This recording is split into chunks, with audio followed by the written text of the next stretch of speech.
আজ বিএনপির সাবেক সদস্য সচিব আ.ক.ম মোজাম্মেল হক নিজে উপস্থিত থেকে পশ্চিম বাইনজুরীর ক্ষতিগ্রস্ত সড়কের ঢালাই কাজে অংশগ্রহণ করেছেন।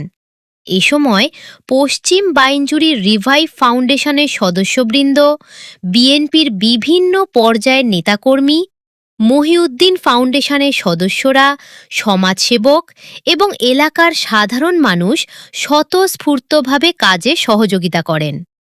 পশ্চিম বাইনজুরী সড়ক সংস্কারে যারা সরাসরি সহযোগিতা করছেন এবং শ্রম দিচ্ছেন, তাদের প্রতি এলাকাবাসীর পক্ষ থেকে আন্তরিক কৃতজ্ঞতা। নতুন অংশ হিসেবে আহসানুজ্জামান শাহ রহমাতুল্লাহি আলাই এর মাজারের সামনে থেকে আবিদুর রহমান চৌধুরী জামে মসজিদের গেট পর্যন্ত সড়ক সংস্কারের কাজ চলমান রয়েছে।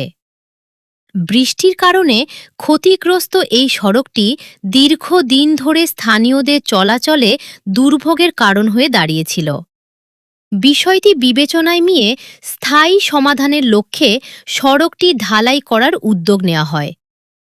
আজকের এই কাজে আ.ক.ম মোজাম্মেল হক নিজে উপস্থিত থেকে শ্রমিকদের সঙ্গে কাজের অগ্রগতি দেখেন এবং সড়ক ঢালাইয়ের কাজে অংশগ্রহণ করেন।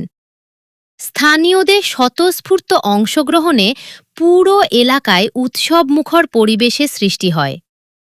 দীর্ঘদিনের দুর্ভোগ কমাতে সড়ক সংস্কারের এই উদ্যোগকে স্বাগত জানিয়েছেন এলাকাবাসী।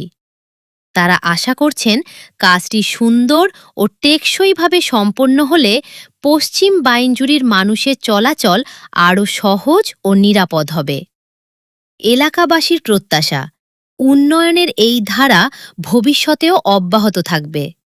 ইনশাআল্লাহ সম্মিলিত প্রচেষ্টায় পশ্চিম বাইনজুরী আরও সুন্দর ও উন্নত এলাকায় পরিণত হবে।